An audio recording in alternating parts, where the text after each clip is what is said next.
वर्ष का 13वां सामान्य इतवार। पहला पाठ, राजाओं का दूसरा ग्रंथ। एलीशा किसी दिन शूनेम होकर जा रहा था। वहां की एक धनी महिला ने उससे अनुरोध किया कि वह उसके यहाँ भोजन करे। इसके बाद जब जब उसे वहां होकर जाना था, तो वह उसके यहाँ भोजन करता था।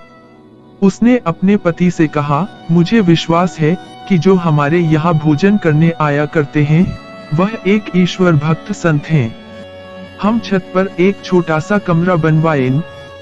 हम उसमें पलंग, मेज, कुर्सी और दीपक रख दें। जब वह हमारे यहाँ आएंगे, तो उसमें विश्राम करेंगे। एलीशा किसी दिन आया और छत पर चढ़कर वहां सो गया। एलीशा ने कहा, मैं उस महिला के लिए क्या कर सकता हूँ? उसके सेवक गेहजी ने उत्तर दिया, उसके कोई पुत्र नहीं है और उसका पति बूढ़ा है। एलीशा ने कहा, उसे बुलाओ। उसने उसे बुलाया और वह द्वार पर खड़ी हो गई। तब एलीशा ने कहा, अगले वर्ष इसी समय तुम्हारी गोद में पुत्र होगा। उसने उत्तर दिया, नहीं ईश्वर भक्त, अपनी दासी को झूठा आश्वासन नहीं दीजिए। यह प्रभु की वाणी है। दूसरा पाठ, रोमियो के नाम संत पौलुस का पत्र। क्या आप लोग यह नहीं जानते कि ईसा मसीह का तो बपतिस्मा हम सबों को मिला है, वह उनकी मृत्यु का बपतिस्मा है। हम उनकी मृत्यु का बपतिस्मा ग्रहण कर उनके साथ इसलिए दफनाए गए हैं कि जिस तरह मसीह पिता के सामर्थ्य से मृतकों में से जी उठे हैं, उसी तरह हम भी एक नया जीवन जिए। हमें विश्वास है कि यदि हम मसीह के साथ मर गए हैं, तो हम उन्हीं के जीवन के भी भागी होंगे, क्योंकि हम जानते हैं कि मसीह मृतकों में से जी उठने के बाद फिर कभी नहीं मरेंगे।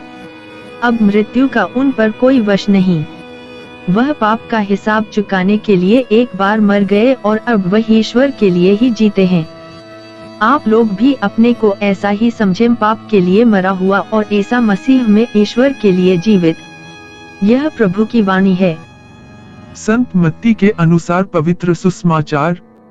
जो अपने पिता या अपनी माता को मुझसे अधिक प्यार करता है, वह मेरे योग्य नहीं है।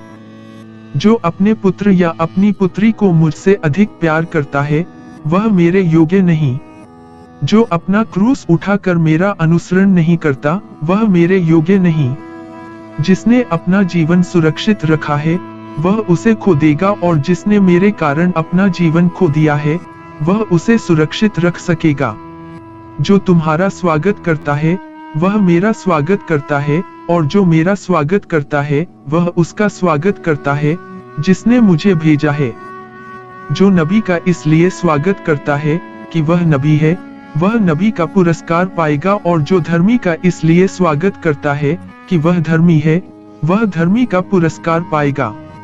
जो इन छोटों में से किसी को एक प्याला ठंडा पानी भी इसलिए पिलाएगा कि वह मेरा शिष्य है, तो मैं तुम्हें विश्वास दिलाता हूँ कि वह अपने पुरस्कार से वंचित नहीं रहेगा।